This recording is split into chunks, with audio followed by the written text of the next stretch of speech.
E prima di iniziare io vorrei fare un doveroso ringraziamento al presidente Giuliano Boscolo. Se poi ha piacere di venire qua con noi e dire due parole, lo accoglierei con un applauso. Grazie mille.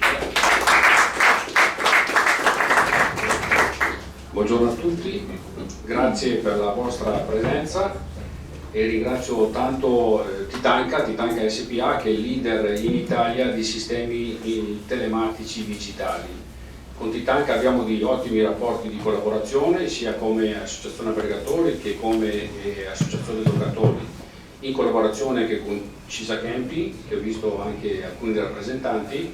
Abbiamo fatto questo convegno per presentare nuovi sistemi per la vendita del nostro prodotto turistico, sicché tutte queste cose che vengono sono cose che si vanno a aggiungere a quello che è l'offerta stretta del prodotto che vediamo, la camera, l'appartamento, il residence.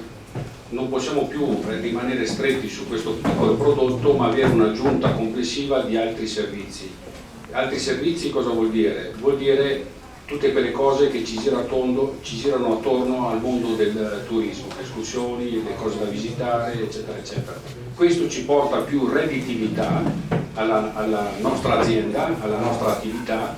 Più redditività cosa vuol dire? Vuol dire avere più finanziamenti per ristrutturare e offrire un prodotto ancora di eccellenza, più di qualità sull'ospitalità.